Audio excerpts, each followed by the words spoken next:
ladies and germs. Welcome to this special edition of the Drunken Stream. A lot of people want to know, what am I drinking?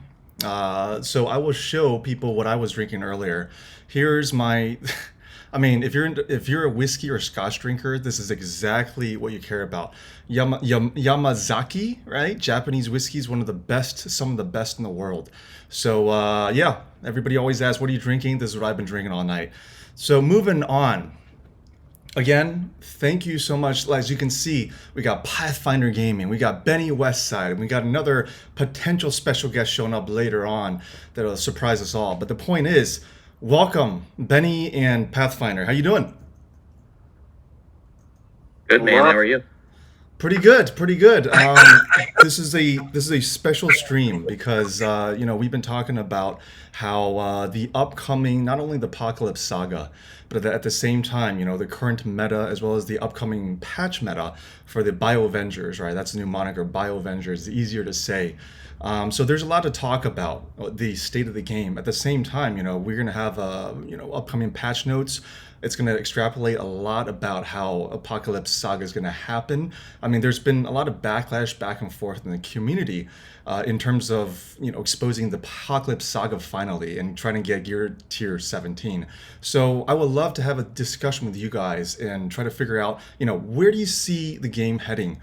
Is it actually reducing the agency of how we can actually understand what to invest in ourselves versus how it's actually sort of gearing us up towards the G17 format? I mean, do we actually have to bring all of these like unlimited X-Men teams into G17? And the answer is yes, but is that actually a good thing for the game? So I would love to chat with you guys about this. Awesome. So yeah, I mean, so Benny, what do you think? I mean, in terms of the current meta, the current state of the game, what are your thoughts overall? So my one thing I think you sort of stepped on, or mentioned in your introduction, is that we all have to build the same teams now. Right. That was my I guess most negative takeaway from the whole Apocalypse thing. Yeah.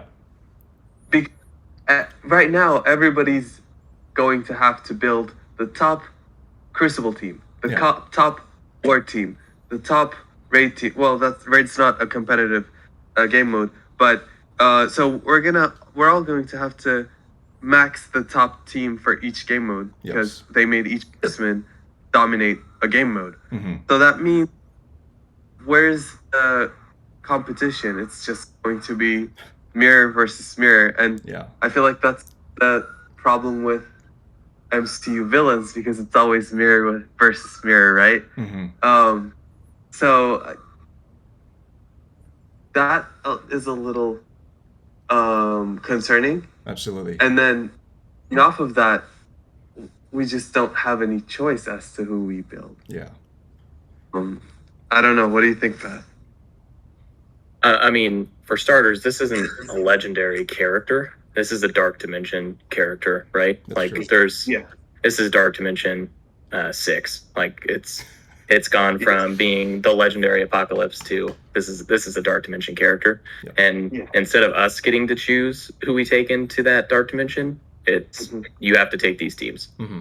And if you want to unlock them fully, you have to build all of them up literally to the max that they can go. Yeah. And for me, I mean, what's the fun in that? Like, why do I have to build, why do I have to build all my unlimited team to gear 17? Why do I have to build Phantom X to gear 17? Why do I have to build Scarlet Witch to gear 17? I don't want to do that.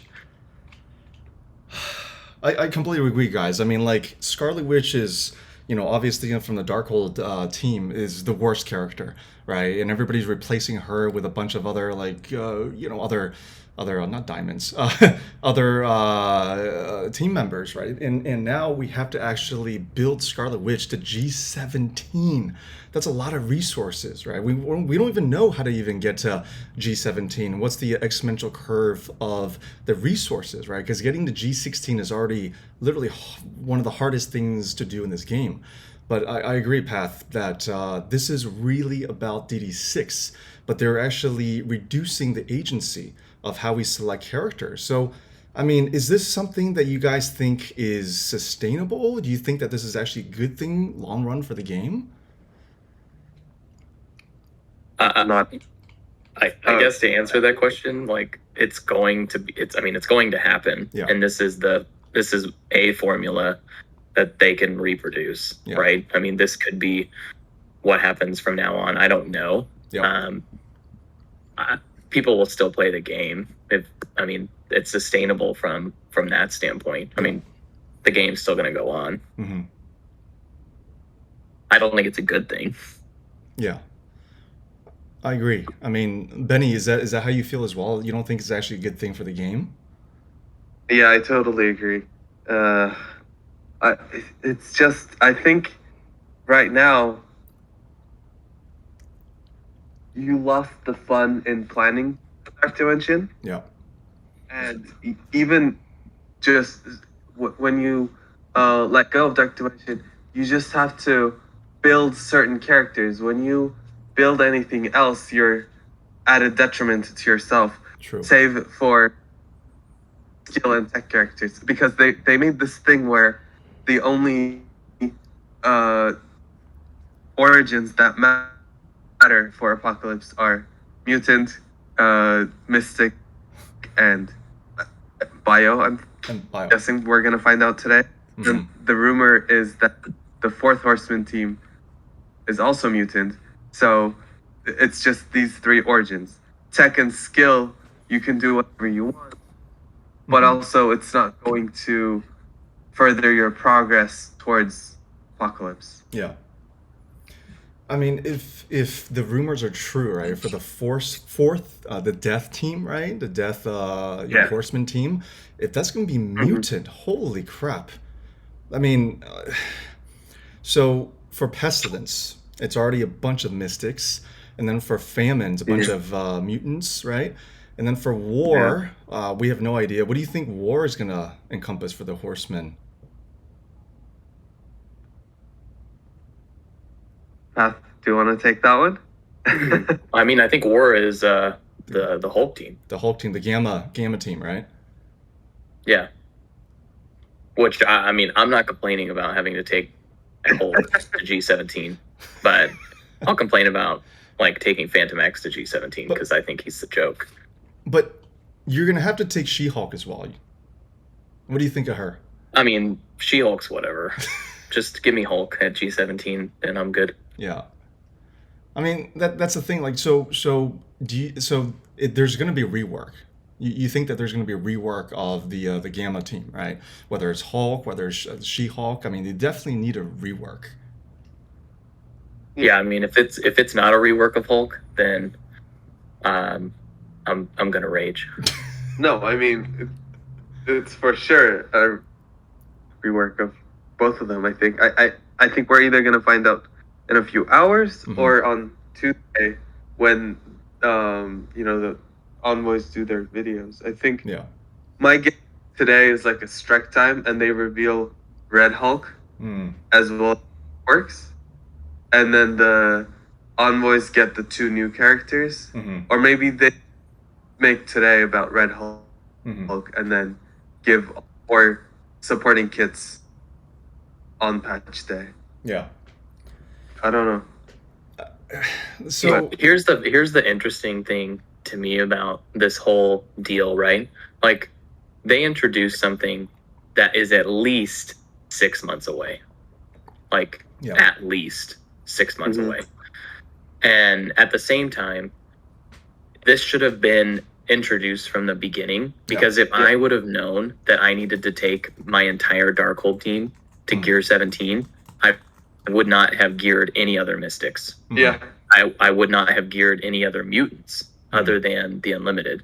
And so it also reinforces that we should just be in a position of hoarding, like always. Like, never put anything on something until something's been announced, which I think is also stupid. Yeah.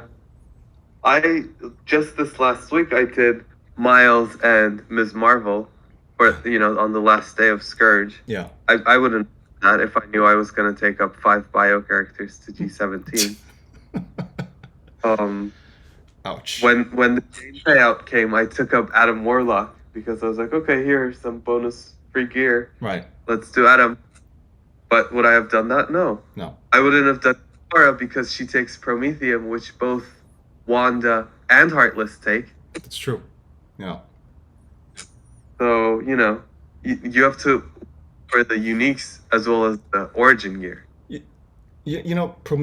So what is it called? Promethean?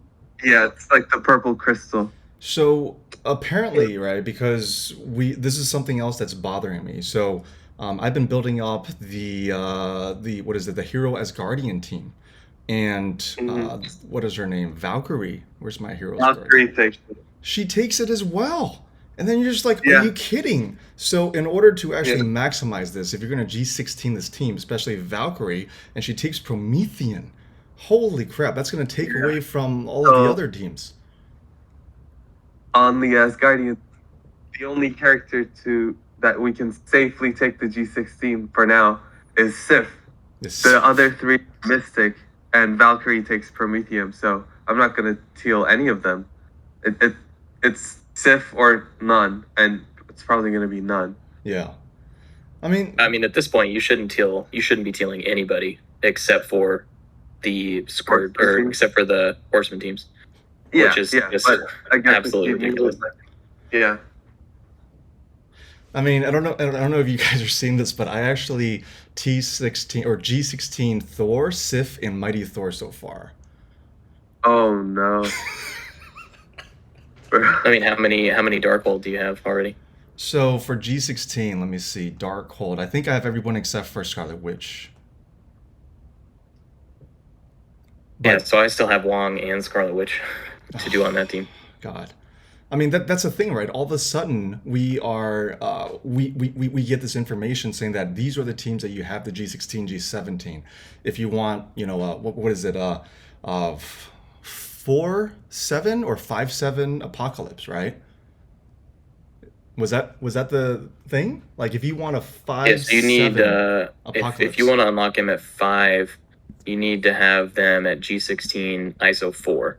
Yeah. And if you want to have him at 7, then you need to have them G17 ISO 5. Oh my God. So that's, the whole thing, like, you have to take into consideration, right? Yeah. Like, you have to do the Scourges first, yep. right? So you already, for Morgan Le Fay, you have to have a big Web Warriors. So there's one team.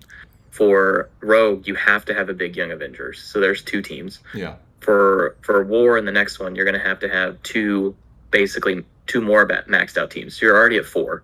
And then you have to do all of the Horseman teams. So now you're at 8 teams, plus a handful of other characters they haven't even announced just to unlock Apocalypse. So you're talking 8 teams at basically max, and they're all being released within the last year. Yeah. So what do you think they're doing? Are they trying to maximize and milk the crap out of the whales and krakens, or are they trying to get new players in? It doesn't make sense.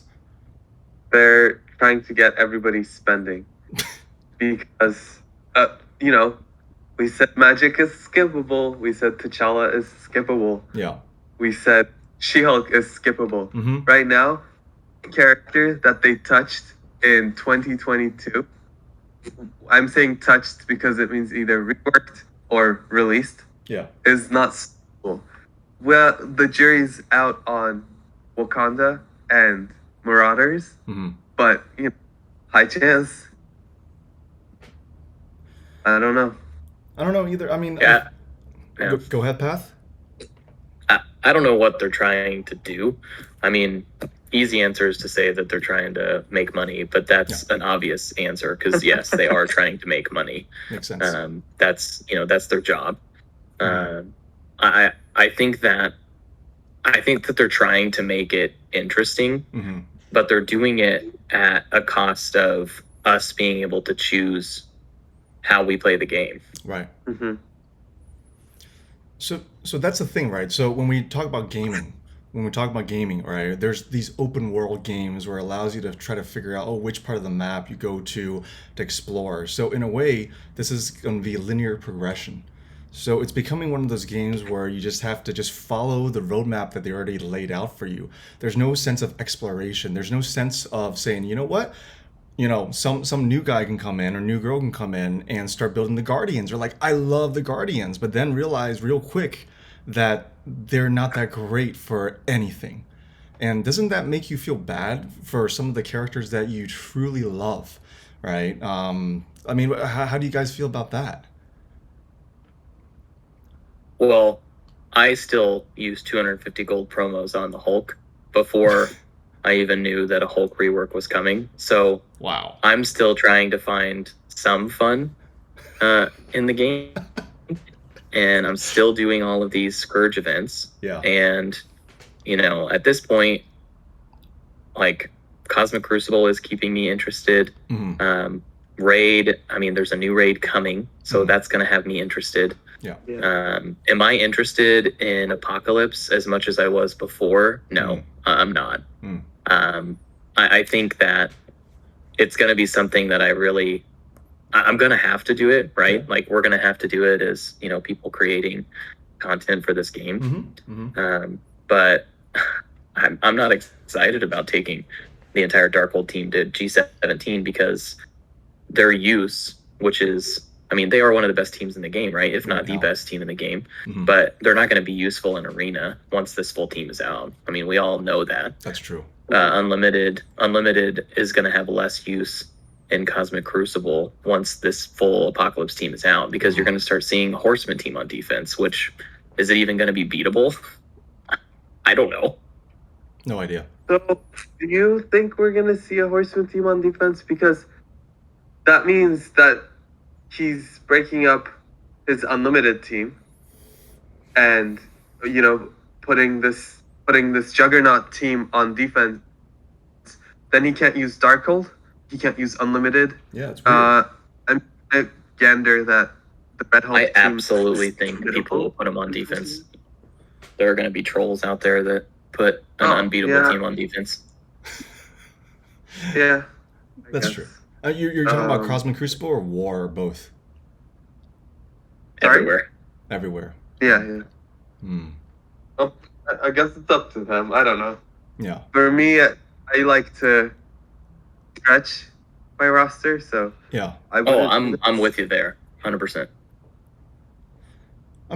That's the thing, right? Like, people. So okay, let's just say that Scopely comes out and says, you know what, guys, just because there's been a lot of BS going on in the community, and similar to what they did, right? They back, what was that, a year ago, they introduced Silver Surfer, and that completely changed everything, right? The way that the power creep goes, the way that all these other things go, right? So do you think that they can right now hold back the actual, the kit of Apocalypse? So what if Apocalypse becomes like literally 2 times better than Dormammu? Would that excite you again? No. It makes everybody from before useless. Like, what is the point? Every character I build gets less and less valuable. Yeah. Like, exponentially when a new character is released. Yeah. I think they need to make him game defining but not game breaking. Yeah. Because it's just not interesting. But the thing is, the thing that upset me recently, right, is that I think all the content creators, the whole community is up in arms about the awakened abilities, because we talk about like the next level of the abilities to truly shine and out, and kill all that stand in your way. But the problem is, it's not that great. The awakened abilities so far, at least the 2 that they announced, are not that great. And yeah. Go ahead.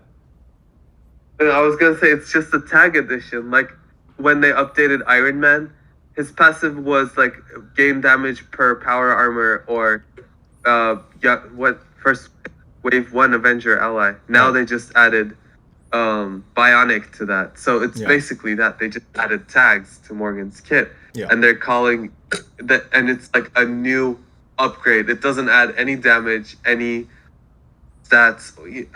Yeah, it's just a simple update. That's true. I actually think that's a good thing. Really? You think so? I mean, it only makes it to where the Horseman team becomes that much more. I mean, can you envision all of their passives, including all of the Horsemen? I mean, that's a pretty big like boost, but it doesn't make it to where like they become infinitely more powerful. Like it just makes it to where when they're on the team with other Horsemen, the other Horsemen become that much more powerful. Yeah. I kind of liked it. Yeah, but so if you're looking at it from the perspective of Morgan Le Fay, you're going through this gauntlet to upgrade her abilities, and it doesn't really give her anything. It just makes her play better with Rogue. I was hoping the next tier of abilities, which I think this sort of locks them away from ever adding standard ability upgrades, which has been something that I was hoping for years now. So I don't know if any of you guys play Pokemon, but it's like if a Pokemon gets a Mega Evolution, you know that they're never gonna get an evolved form again. So it's like we now know that there's no more going, there's no higher that abilities can go, and this is it. And there's no way to upgrade these characters. And I was hoping that maybe they start doing the sagas for maybe Ultron or Phoenix, characters that are good but need more to stay current. And like maybe Ultron's next tier would give him the Fortifier bot. Phoenix's next tier would maybe give Isoclast to Dark Phoenix. I don't know, just make the characters better on their own. Yeah, I think they could still do that if they wanted to. That's true. What's holding them back from actually adding that in? Because I think the way that they're doing it, they're releasing all the information step by step, and just like how Rogue was first released, right, for her gloves off ability, the special, it was originally 2/2. Right, energy, and then they made it 6/6 after the community was just like, oh my gosh, this is gonna be amazing. And there's something going on behind the scenes that we don't understand, right? I doubt the envoys actually know what's going on either. I think only Scopely knows what's going on. And I think that the way that they're prepping for the whole saga, the Apocalypse overarching gameplay, is that holy crap, did someone just join us? Who's that? Yeah, is this Domino's? Yeah, it's actually Pizza Hut. Oh, that's fine. Look, I like the stuffed crust. I need an extra large pepperoni with the cheesy crust, and I need to send right now. Like, we got angry kids. They're mad. They're so mad. I set this bar for them to reach, and they didn't like it, so I got to give them some cheesy pizza real quick. Oh my gosh, Dorky. Why do you order from Domino's and not Pizza Hut or not Little Caesars? I want to know why. Domino's is the most used pizza place in the world. Is it? I mean, you know what? Just talk about Domino's real quick. I really like their the Philly cheesesteak pizza. Have you ever had that? It's like a white pizza, but it tastes like a cheesesteak. I don't know how I feel about that. But it's already kind of where are we guys at? What are you talking about? Look like a party in here. It is a party. It's a party, and now it's like a rave with you over here. So what we were talking about is actually the future of the game, right? The Apocalypse Saga, and there's actually giving players less agency to actually explore and build up the teams that they actually like. All right, so when it comes to basically G17, these characters, we know we have a roadmap now, and we have to focus on that. Or else, unless you're a whale or a kraken, that you'd be like, you know what? I like Hawkeye. Oh, I'm in a G17 Hawkeye, even though he's not that great. I mean, what do you think about that, Dorky? I mean, from your perspective. I feel like you talk shit about Hawkeye one more time, we're gonna throw hands. But also, it's a two-sided coin, right? So if you look at legendaries of the past, it was very difficult for everybody to unlock them. Yeah. But now, Morgan Le Fay, Rogue, they're much more available to everybody, right? Is that fair? Absolutely. Okay. So with this Apocalypse, these Saga events, more people are going to get Apocalypse sooner than if it was a traditional Dark Dimension. But they're going to get the weakened version, right? So like Doom Dormammu, it was a 6-month grind. You finally unlocked a weak one, and then a couple of days later, you fully unlocked a stronger one. Yeah.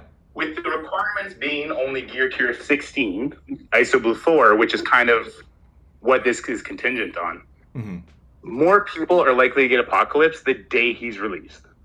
The day the second Scourge for Death happens, more people are going to get Apocalypse. Makes sense. So, kind of a mixed bag. So, I mean, it's going to kind of depend on what happens with ISO Blue 3 and Doom Raid 3. Yeah. ISO Blue. ISO Blue 5? ISO Blue 4, sorry. 4. ISO Blue 4. 4, okay. Yeah, because you only need gear tier 16, which you can farm right now, right? Through stores. And then ISO Blue 4. Yeah. And that's going to get you the Apocalypse unlock at least. Yeah.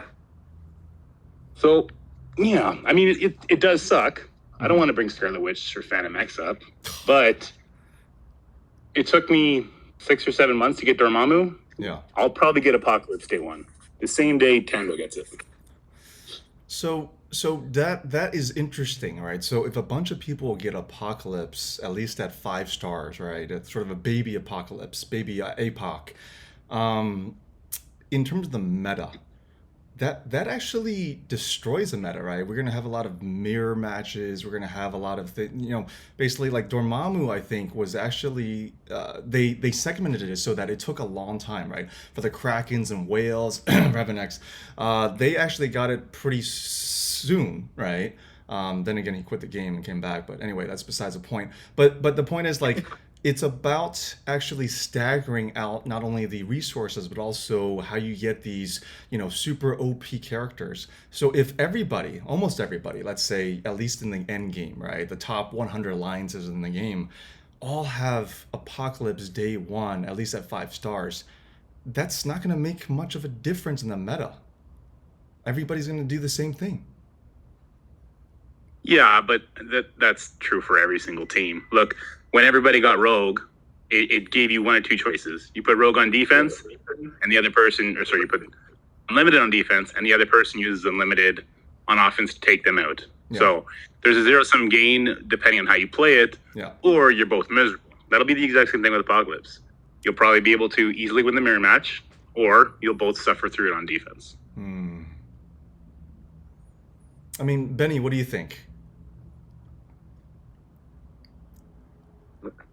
I've been one of the people that's not a fan of the 3-star legendaries, and here you get a Rogue, you get a Morgan. Yeah. I guess it's better for the community, but it's the legendary becomes more of a tag, and it's sort of just like event campaign.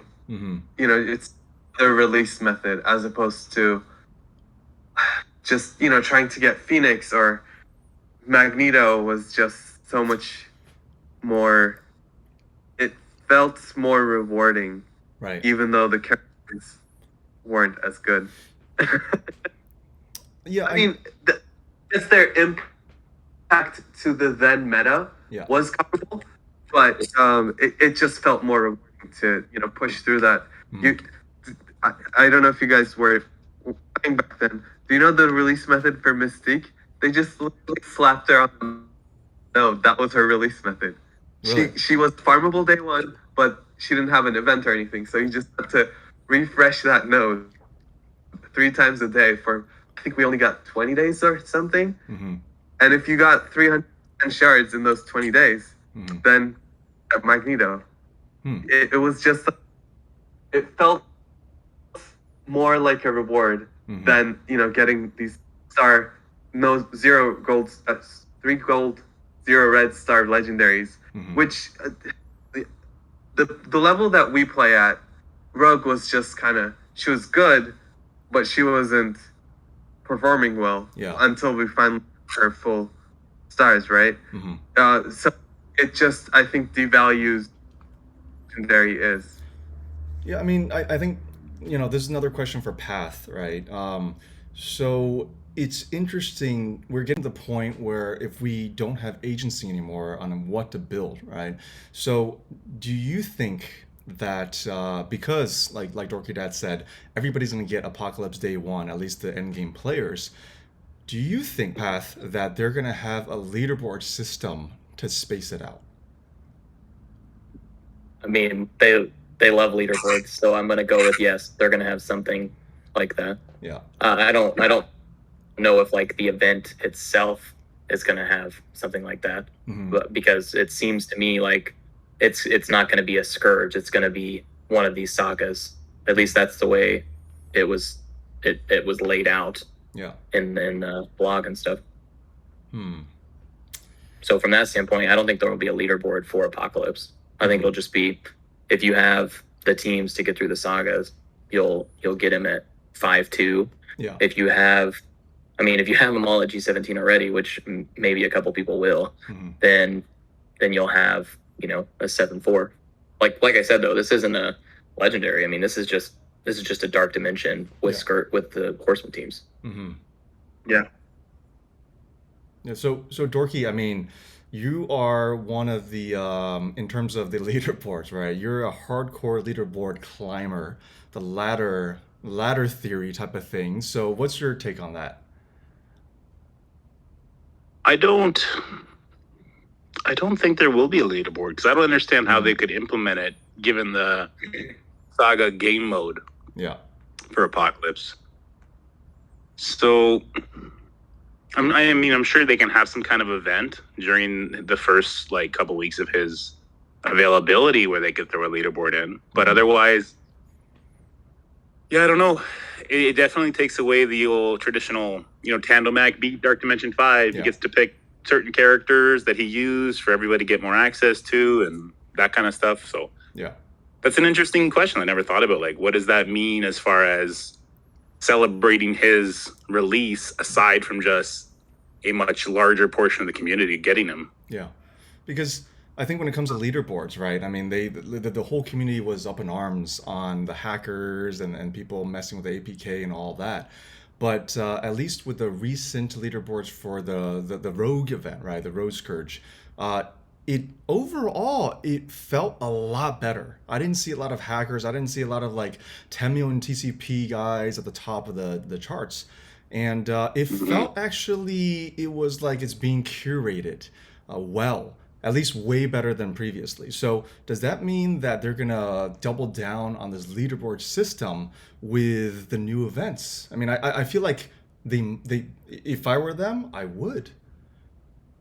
But there's no question that they're going to continue with leaderboards. That was never even an option for them. Even if the Morgan Le Fay fiasco that happened on that leaderboard, if that happened every single Scourge, they still wouldn't shy away from leaderboards. Because I could tell you from firsthand communications with people who say get the ranks 1 through 50 on these monthly events, how much they're spending to get extra frags to get those gold promos. It's thousands and thousands. Each person at the top, in the top 10, probably spent around $3,000 just for that one. They buy every single offer that has those frags in it. So as far as leaderboards go, it's a huge moneymaker for them. Yeah. But I mean, sorry, go ahead. Was it Benny? Yeah, it was me, but you can go ahead. No, I was just saying, Benny, go ahead. Oh, okay. I think just in terms of leaderboards for Apocalypse, I don't know that it'll go past what we've had for Dark Dimensions. First completion, second completion. I don't know that there will be a reward tied to it aside from just the Tadano celebration stuff. But I would rather them monetize the leaderboard like that. Yeah. As opposed to completion of the milestone. If you look at the what is it? Space Viking. Mm-hmm. The last two are not completable as free-to-play players. That's true. Even if you everything. That's true. Whereas, like Dazzler Milestone, all 40. I think it goes to 40. It was all completable, or 30. Yeah. Whatever. Yeah. It's so. I think having the milestones be, and then the leaderboard, just have the whales duke it out. Yeah. I don't care. As long as I get those 30 celestial lattices, I'm fine with that. Yeah. And then they can battle over gold promos over there. 100%. Yeah. Yeah. That's how I see it. I mean, I think I agree with that, right? Because we're not going to be, spending at the level of Tadano Mag. I just checked; he has 44 million TCP. I don't even know how that's possible. But like at that level, I don't even know how much he's spending per day. I mean, I think he's buying up every single offer. It doesn't even matter what it is, right? He's buying up every single offer, and he's actually buying a bunch of the orbs, right? That's limited. There's these orb offers, the power core offers, right? He's probably buying, $100 US over and over, whatever is in, freaking Japanese yen. But literally, he's probably spending, I don't know, like upwards like a few $100 to $1,000 a day. And if you want to try to keep up at the end game, right? And this is actually a question for Dorky, because you've been in Baby Yoda, you've been in a bunch of very, high-end alliances. So how do you, I guess you're sort of a whale, right? Yes? No? You don't... Say that again, sorry.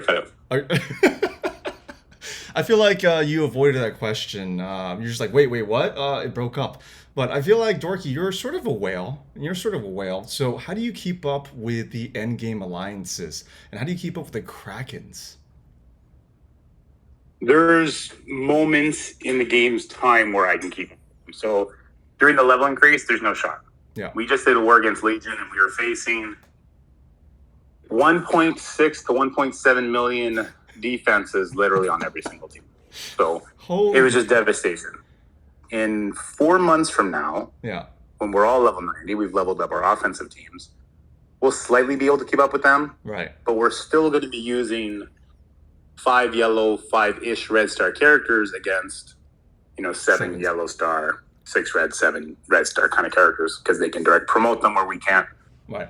So as far as keeping up with the big boys like Mutiny and Legion, we can't, right? We try and get the David versus Goliath victory using skill as opposed to cash.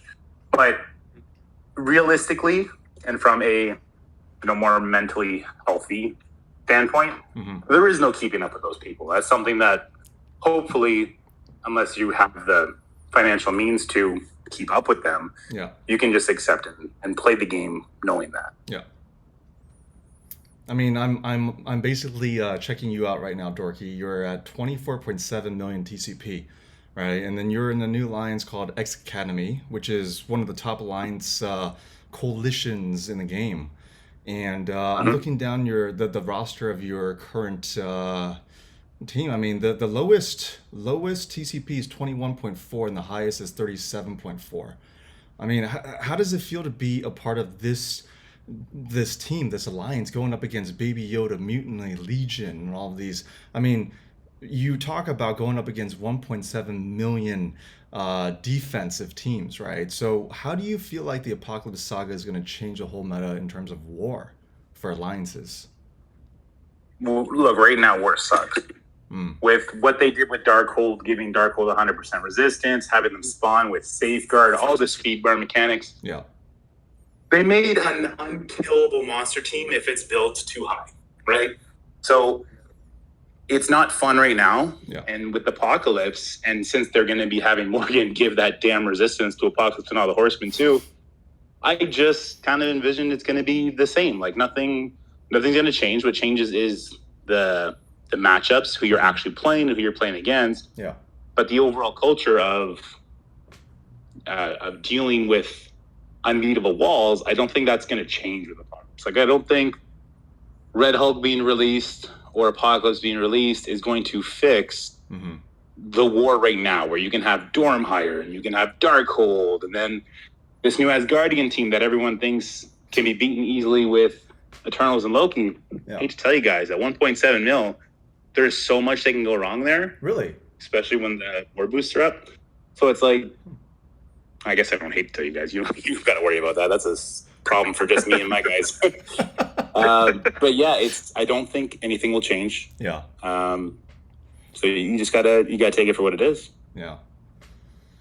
I mean, that's so hardcore, right? Because when you're talking about 1.7 million teams, especially now that we're gonna have ISO Blue level 5 soon, we're gonna have G17. I mean, we're probably gonna approach 2 million TCP teams. I mean, so that's the question that I have, right? For example, when Young Avengers first came out, right? You know, I did a whole video about this, how they were actually pretty good for as a war offensive team up until 800K. Then you put them on defense, and they're freaking amazing. And I think it's similar to the Heroes as Guardians as well, right? After a certain point, TCP maybe 800K. I haven't tested this. They're very good, right? But now you're talking about almost 1.7 to 2 million. At that point, like, everything changes, right? If you're telling me that Eternals is no longer a hard counter, potentially, to the Heroes as Guardians, what the hell is going to happen with the meta for war? It's going to be either keeping up numerically, having your offense teams keep up, or losing. And they're making that change with the deflex to try and address some of those issues. It's going to greatly increase a character like Loki. Who can then be more impactful against a giant Young Avengers team. Because he's not going to be resisted, right, through the deflex. Yeah. So there's kind of some give and take. They're definitely having some balancing issues at the highest end. I'd be interested to know how you guys feel about it. You're not at the super highest end. You're like one step lower, right? Yeah. So like I'm interested to see where it's like there, where you're probably facing 1 million power teams kind of thing. I mean, not to toot my own horn, but I just checked out the trophies, right? So your alliance is at number 15 in the entire game. We're at number 20. That's not bad. Eventually, I feel like we're gonna go up against your team soon. Are you in Warzone 1? Yes, I am. Yes. What alliance? Mambas Unlimited. That could be fun. We went up against Taco, Taco Shooters Alliance. Taco, yeah. And I hope you guys do better. Wait, where tacos are? Oh my gosh, where are they? I can't find them right now. But anyway, the point is, like, at this point, right, at this end game, right? So Path, what are your thoughts on that, right? So you think that in terms of what you just heard, right, at 1.7 to 2 million DCP, I mean, does that mean that, you know, everybody should be focusing Apocalypse? Is there some crazy theory crafting that should be going on that we should be thinking about? Or are we just going to be led towards this roadmap that Scopely has let out for us, right? Is this the beginning of the death of theory crafting? I don't think it's the death of theory crafting. You're still going to have opportunities to use. I mean, the Horsemen all get new abilities that work with the Horsemen better. Yeah. So inside of like War, it might be, you know, more specific. Inside Cosmic Crucible, it might be more specific. But if the next raid comes out and it's not like specifically limited to traits, then you could see the ability to plug Horsemen in together. If it is based on traits, then that goes out the window. But I think there's going to be opportunities to use these characters in different ways. The thing that I don't really like is that I have to take up Phantom X, and then I have to take up Scarlet Witch, and I have to take up whoever is on the war team that's gonna be the worst. Because so far, there's always been one character on each of these teams that's kind of a dud in terms of their usefulness on the team. But I think where they're limiting us is forcing us to gear up specific teams to unlock one character. And if that's the roadmap going forward, then we're all just going to have to wait to see what they say about that, you know, one character and what you need for each of them. But I don't think that throws theory crafting out the window, because I mean, Crucible is still kind of like a chess match. And are you going to go heavy on defense, or are you going to go heavy on offense. Yeah. If you go heavy on offense, then there's a likelihood that you could lose because your defense isn't good enough. Yeah. So there's still things that you can theory craft and work around. Mm-hmm. Makes sense. I mean, this is the thing. So, Benny, what do you think from a Cosmic Crucible perspective? Do you think that actually having these new Apocalypse Saga teams is that we're going to see a lot of the same teams in Cosmic Crucible as well as War? So how do we actually differentiate from that, right? Does that mean that we can mix and match, hybridize a lot of the teams together just to throw people off? Or do you think that it's going to be very specific in terms of like the synergies, right? For example, right now I'm showing off my my Cosmic Crucible team. So I got Web Warriors, I got the Darkhold. I moved Dormammu over to the New Warriors plus Silver Surfer, and of course we got Wakandans and then Young Avengers and all of that. So do you think, Benny, that the Cosmic Crucible will get more interesting, or would it get more flat? I think it's gonna get spicier. It's gonna be more fun. I don't think we're gonna see the same team. Okay, interesting. Yeah. Because I mean, I feel like when it comes to Cosmic Crucible, so once you actually go into a tier, right? It doesn't matter if you're like the last place or the first place. It's almost the same rewards. So, like, Dorky, do you feel like it's actually worth spending a lot of time and energy trying to figure out theory craft and how to get to the top? Or do you feel like sometimes you can actually have a break when it comes to Cosmic Crucible? I've been going pretty hard trying to theory craft ways to deal with Darkhold without having to use a Darkhold or a Dormammu and keeping those on defense, just to be more competitive in the way I think they want us to be, because I think that does add some fun, limiting yourself, but finding the solutions. And in doing so, I've put a lot of Crucible store resources. I've left them on the table by not being able to full clear, and then, like you say, the end rewards, they don't cover that difference anyway. Right. So personally, I am kind of at a breaking point where I'm almost like, no, screw it, let's pull Darkhold, let's use them on offense. Pull Dormammu, we'll use them on offense. We'll just get the full easy clear. Both teams will go, 6 for 6 on one shots. It is what it is, and just call it a day. So it's a weird place to be in. That could just be a function of everyone, even content creators, goes through moments of burnout where you're kind of just like, I could take it or leave it right now, and maybe in a couple weeks, a new team will come out and I'll have revigored myself. Yeah.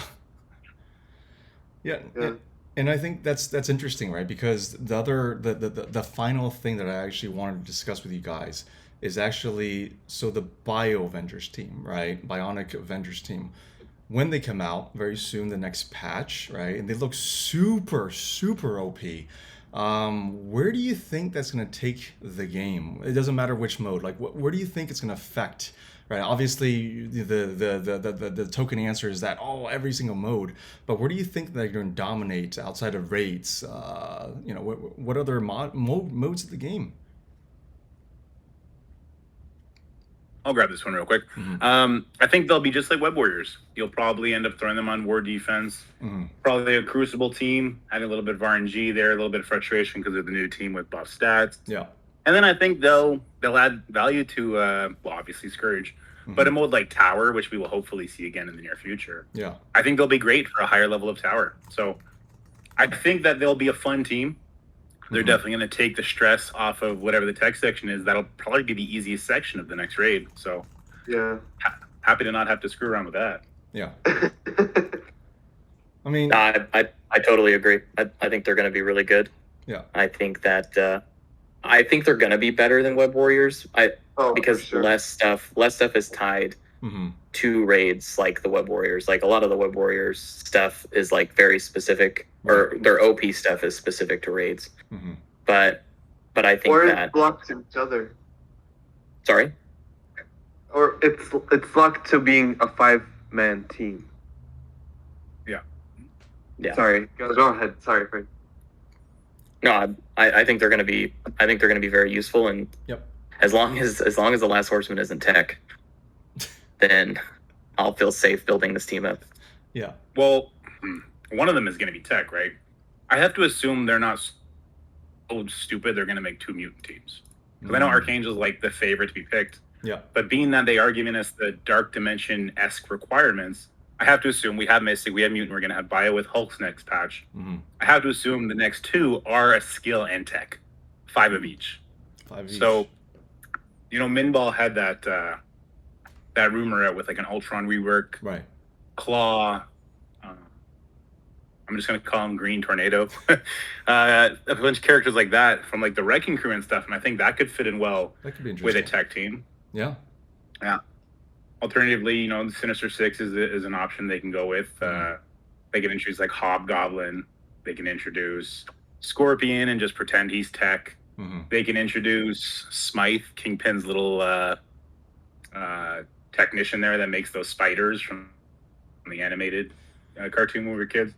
So I think we are going to see a tech team. So as far as like dumping Gear Tier 16 into the Bionic Avengers, though it'll feel tempting for the Death Grid itself, I think that might be a little short-sighted. I mean, yeah, I'm not taking any more of them to Gear Tier 16 at this point. Yeah. I mean, so the other issue with the whole community is that when it comes to raids, especially Doom 3 or whatever it's going to be called very soon, so we're going to get a new tech raid team, right, in terms of the Bionic Avengers. But the thing is, tech has been actually pretty simplified. It's been easy thanks to the Shuri rework, and we got Kate and we got Cha-Cha. But when it comes to mutants, it's absolutely horrific still. So most people are still using X-Men. Some people are starting to hybridize with, Omega Red and Rogue and maybe Gambit. I'm not sure. But the thing is, it's still a pain in the ass. So what do you guys think in terms of the mutant team? Is that going to happen? It sounds like you guys think it will very soon in the next 2 patches. So, I am inclined to believe the Excalibur rumor.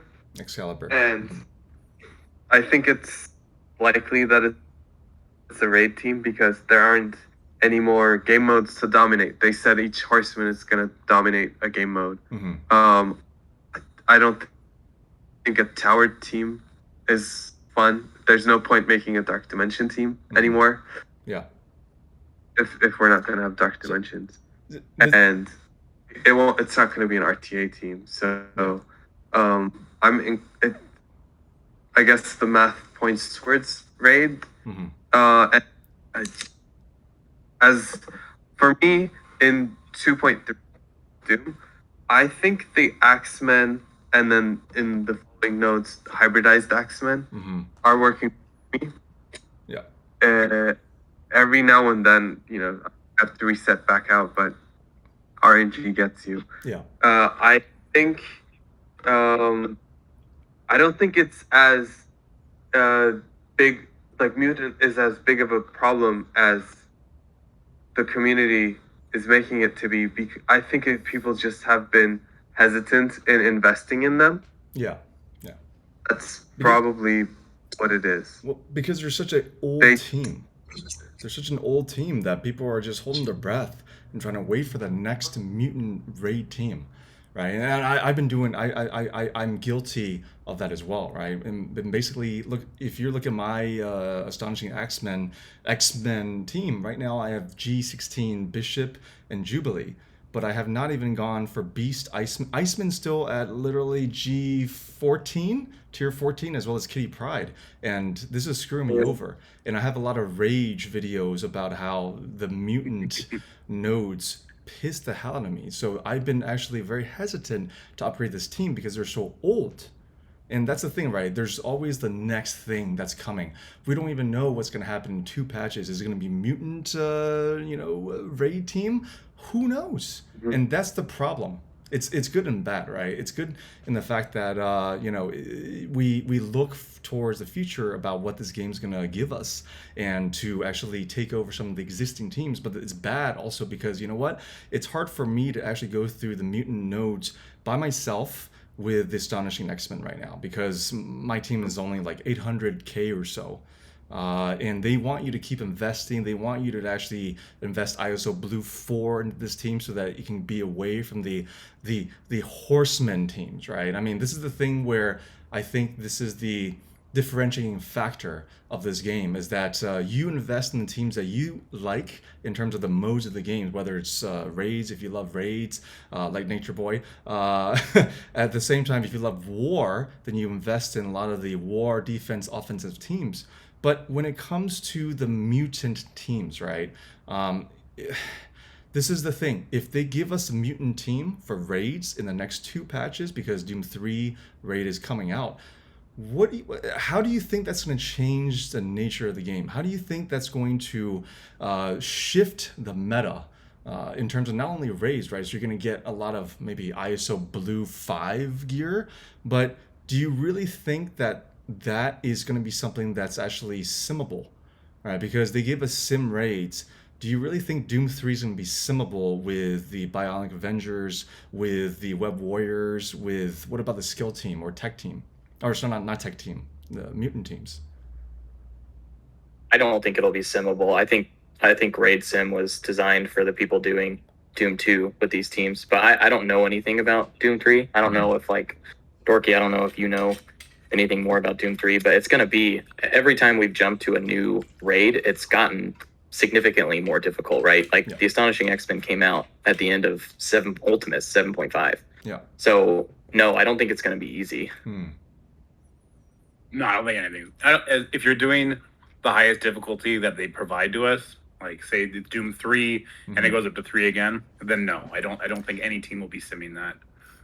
As far as mutant goes, I agree that Axemen probably aren't gonna push through that, right? Because I don't think they're gonna be like, oh, here's a Hela to start every node. No, it just doesn't seem right. So what I imagine happening, what I hope happens, I guess I should preface, is Apocalypse will have his own team, not just the Horsemen. So here's my envision. Apocalypse plus Horsemen equals the arena meta. Apocalypse plus several other characters, maybe some mutants that are going to be introduced later, will either take the place of the mutant raid team or complement some of the pieces we already have. Maybe you'll throw Mega Red in there. Maybe Wolverine has some history there. Maybe they'll unlock just Archangel, but not as a Horseman or with a Horseman team, but just as a character. And they can go there. Because the idea that we're building up all these teams, all these Horseman teams to gear tier 17, and then the second you unlock Apocalypse, you literally throw those 16 characters that don't have the Horseman tag in the garbage, because Darkhold without Morgan Le Fay, garbage. Unlimited without Rogue, maybe not as garbage, but still pretty bad.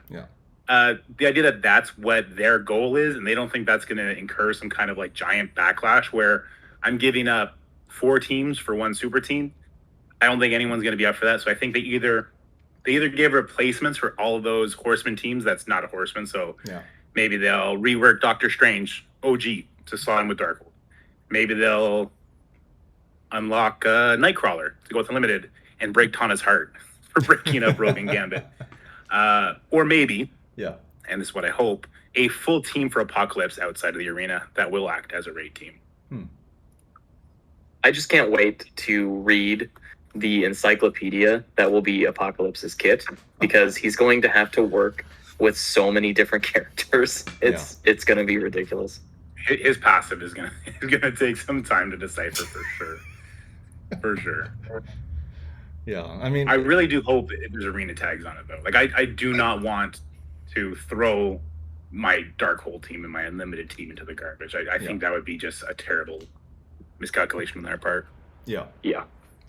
That makes sense. That is for sure. That makes sense. I mean, but the thing is, do people actually still care about Arena ever since the latest patch, right? Just like RTA, everything's just given to us for the dailies. That I actually have deprioritized Arena versus War, right? Originally, I'm just like, oh, I got to get my Arena battles in. I still care about Arena. I'm almost at 10,000 cores now. A lot of other people haven't cared, it seems.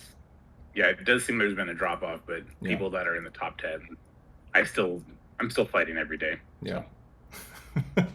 So that's maybe I don't. Oh, go ahead. No. Go ahead, Benny. I was gonna say maybe I don't do my 5 attacks a day, but if I'm in the top 10 or top 5, I do as many attacks. But I try not to finish outside of the top 10, and I think these are really important. Like, was it yesterday? Yeah, yesterday I just opened I think 4 Valkyrie orbs.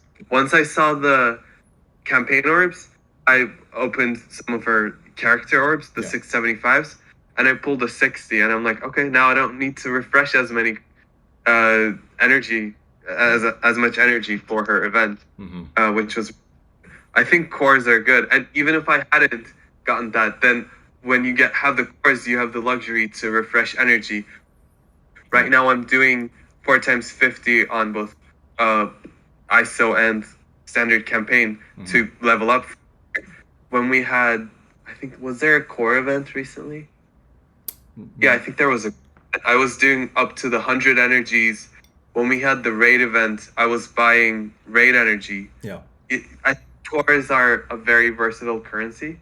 So Arena is really helpful for that. Yeah. Arena is my top priority personally, followed by raid in the game. So I think people are gonna care. Yeah. Apocalypse and the Horseman, I think, and I hope, will be, like the Infinity Watch for a little bit. It gets stale for sure, but if they stay there for a couple months, I mean, he should, right? He's Apocalypse. Yeah, he better. We're building up Wanda for him. It better not be like Heroes for Hire where they sell us a solution literally like a month or two right afterwards, right? That pissed me off so much. It's just like all of a sudden you got Weapon X coming in, just completely the top war offense team.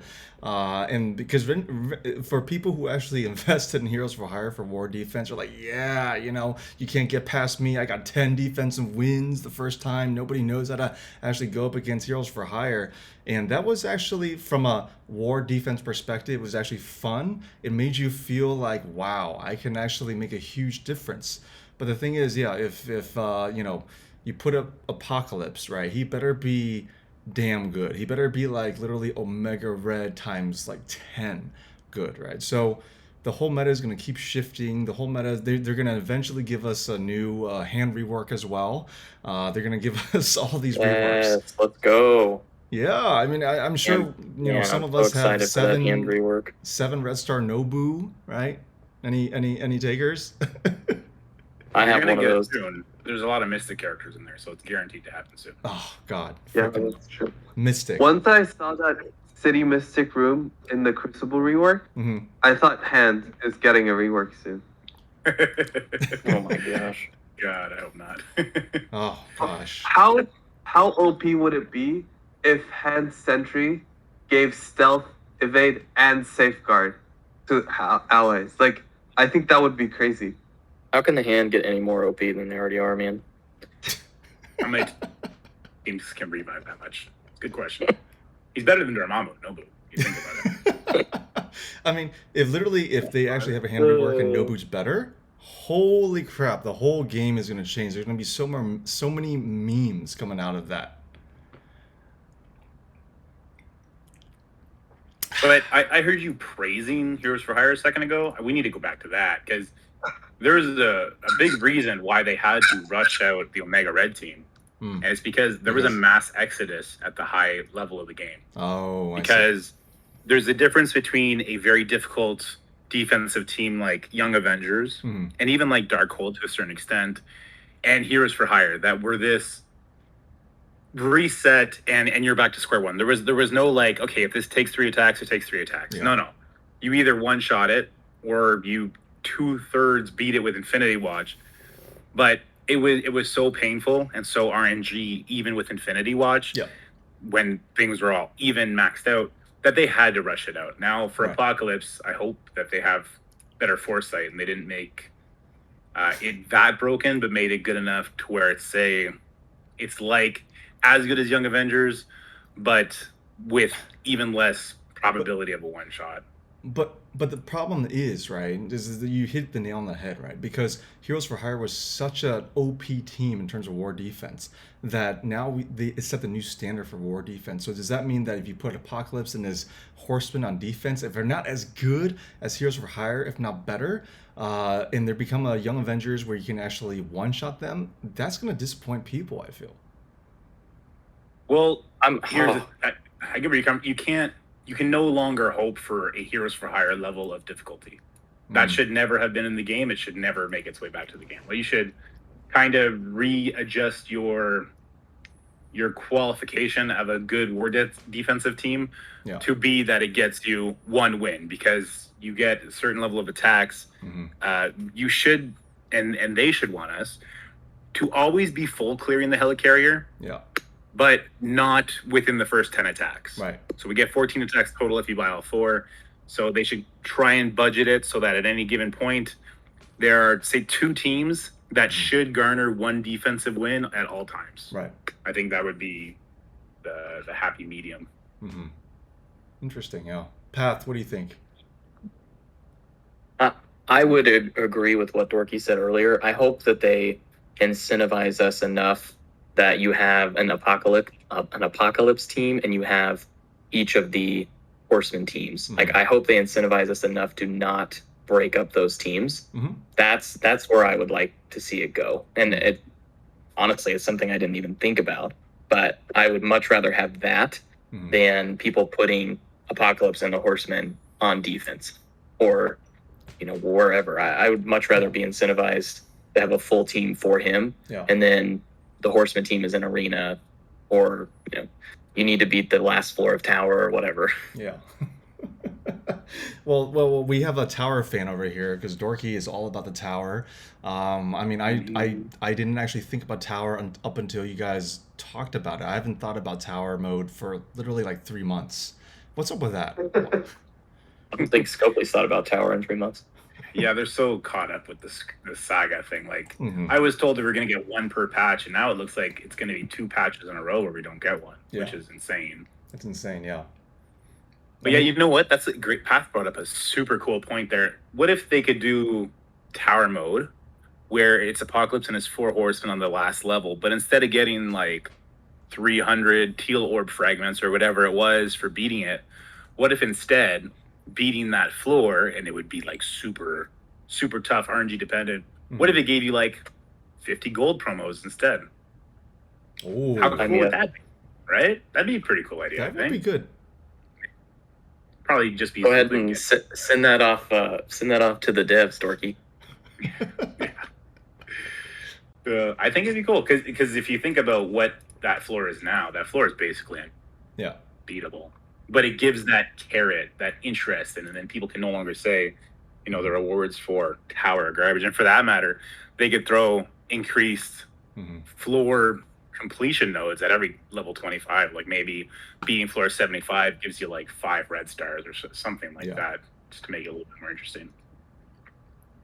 Yeah, but that's completely. I think it'd be fun to have a world boss too. Yeah, that'd be fun. I mean, they got to focus on tower. They got to focus on tower eventually, right? Because they gave us safe squads for tower as well as Crucible, but I'm barely utilizing it, right? I was utilizing it for a Scourge event just to have an organization of the teams that I was going to use. And I really, I'm not a big tower fan. I'm more of a Cosmic Crucible fan, but I think I agree. If the rewards were better and even better than Cosmic Crucible, that actually changes the whole narrative of this game, of the modes, right? The priorities of the modes. So I agree. If there's 50 gold promo, maybe 100 gold promo, like a Pocket Dimension, which hasn't come around in a while, that would actually change everything. I'm just mad that they gave us a really fun mode, and then they gave us a second run at it, and it was equally fun. And then they just were like, you guys are having too much fun. We're not gonna bring this back. We're gonna copy paste the third one, and then that's it. Yeah. I think the issue with Tower was it requires a lot of planning. A lot of planning. Like my first 2 Tower, I would watch Dorky's videos, I would watch Path your videos. Like I would really plan things out. Yeah. and maybe it's an hour a day for 7 days, maybe even more. Mm-hmm. And the rewards were really lackluster. You get like a certain amount of tower orbs, a little bit of teal raid orbs. Yeah. I don't even think armory orbs, did we? The rewards didn't match the effort, in my opinion, for tower. So in the third one, I kind of just did whatever. Yeah. I think for me, it was just whatever rewards I got, it was fun to do. Like, I enjoyed doing it, Mm-hmm. and that's what gave me that, like, drive to want to do it. Yeah. It wasn't even about the rewards for me. Yeah, if you were a big tower head, it had to be about the fun, not the rewards, which isn't for everybody, and that's fair. Yeah. Well, you know what? I also think it's just cool to use every tune on your roster to try to like take your roster to the max. I wasn't getting anywhere near what some of you guys were, getting at the end, but the feeling of like pushing my roster to the limit was just fun. Yeah. For sure. Do you think that they're actually going to fix the part where the TCP of the team in tower mode is going to actually make sense versus, basically you're punching up 200k at the same looking power level? Well, that was the same kind of issue, or at least in the same vein as the Cosmic Crucible issue, right? Yep. Yeah. So hopefully they can, reverse engineer whatever they did to fix that for tower. Yeah. So will they put that effort? Was that a Stark Tech thing? Like they didn't show the Stark Tech, or was it something else?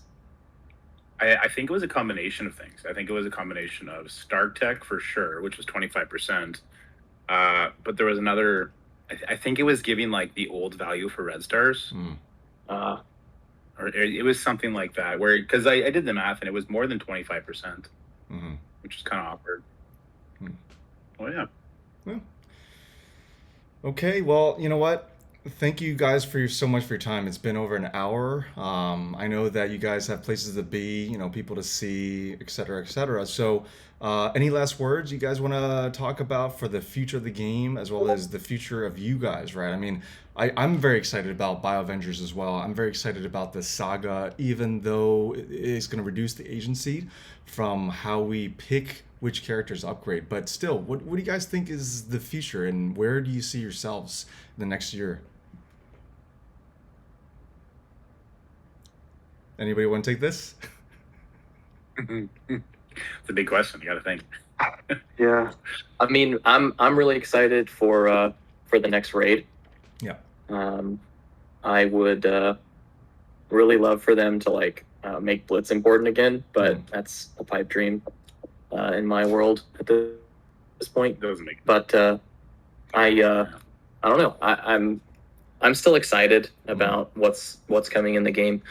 I think there are other games coming out that I'm excited for as well. Yeah. And we'll see what happens there. Yeah. I think that my overall game plan of what I do with characters changes. I'm not going to put teal gear on any more characters unless I know that they're going to be needed for something, which is kind of a bummer for me because I don't have enough gear, and I'm not going to spend the money on that. Yeah. To get characters there. So I'm going to try to be as in gaming as I can, but we'll see. Yeah. So Benny, what's your thoughts? I think I'm gonna try to replicate the fun of Dark Dimension with the saga. My primary goal will be getting Apocalypse as soon as I can. So I'm gonna try to see, for example, if it's better to take Morgan's team to G17 and max out her event first, or level everything out and try to G16 every horseman before I go into G17s. It's to see if I can unlock Apocalypse before having to do 3 of the individual sagas. Min-maxing things like that. I think that's going to be where I find my fun. I'm super excited for Bionic Avengers. I think they saw their mistakes in Web Warriors and tried to fix a lot of them in this new team. I'm hyped to get my hands on them, but probably only jump to G15. Yeah. And I'm looking forward to seeing the costumes. You and the costumes, right? So they can actually use that for more art and more infographics. Yeah, basically. So Dorky, what about you, man? I'm super looking forward to the Red Hulk team, assuming he's the Yes. Yeah. Like, and I guess this is another like hope and prayer, but I really hope it's not a flex team and it's basically use this on war offense or you're dumb kind of tags. Yeah. Because if it's the answer to beating Darkhold or Dormhold or Red Guardian Hold, if it can do that, then it gives my alliance breathing room to at least put pressure on alliances like Mutiny and Legion, and that creates a more fun atmosphere for everybody. I talked to a lot of the guys there, and they liked it better when we were pushing them than to where it is now, which is just complete domination, 200k differences between every single team. But yeah, I'm excited for the way the game is going, and I'm actually, I think in the rear camp where I think I'm willing to pay the toll of leveling Scarlet Witch and Phantom X if it means I get to unlock Apocalypse day one. And if there is a leaderboards, I will be online at store reset to try and beat Tandomac. 100%. Let's go. Really? You're gonna be the next philosopher. Yeah, well, if I don't have to spend any money to do it, and if I just pay the cost now and just upgrade everyone to Blue 4 in the meantime, I'll do that for sure. Well, what did that get him? Like, K subs? Let's go. Full-time job content creating. That sounds dope. I feel like you will be the next philosopher because we all know that he's actually taking more time off. He's not as excited about this game anymore, right? So he's moving on. And he's doing well for himself over the course of the last year and a half. I feel like he's going to look into doing more content for other games as well. So, Dorky, if that's what you want to do, man, I mean, I feel like the road is open for that. Oh, yeah. And let's be clear, I think DorkyDad is a much better version of Philosopher, not Philosopher at all. I think he's got a whole different following thing on there. As well as following. I have a face.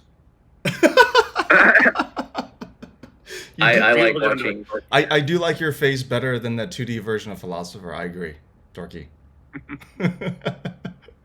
He's literally what's that guy's name? Aristotle. He's Aristotle from the past Future Machine. Yeah. Make that make sense.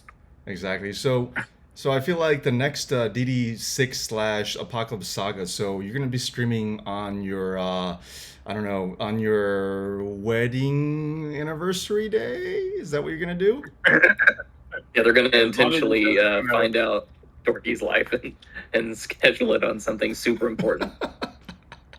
I mean, I was on vacation and still answered a bazillion questions about the last Scourge event. So yeah. What could it hurt?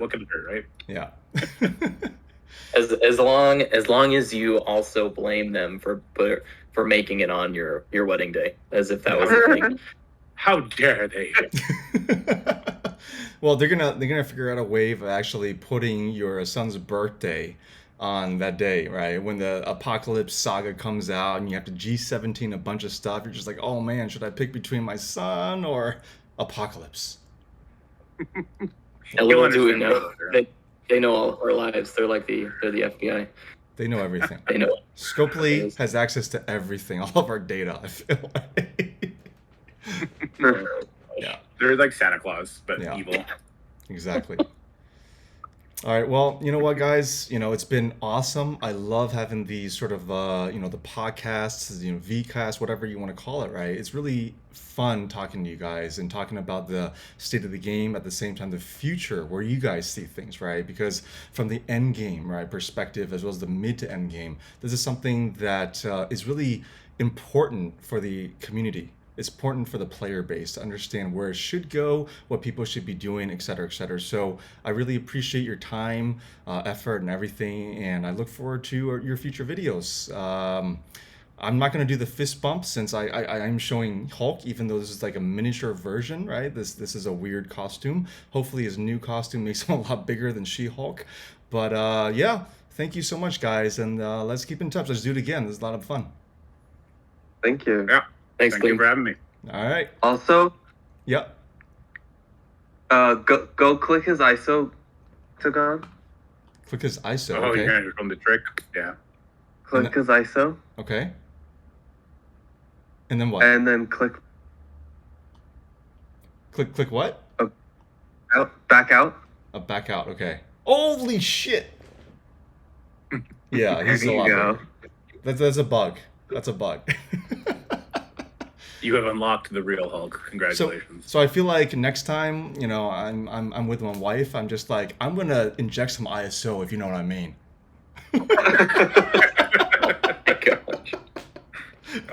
All right, guys. On that note, is awesome. Thank you so much again, and we're gonna raid Goofy Rexy. So again, thank you so much, everybody. It's been so much fun. Let's do this again very soon. All right. Appreciate you. Take it easy, guys. Yeah. Have a great day. See ya. Later.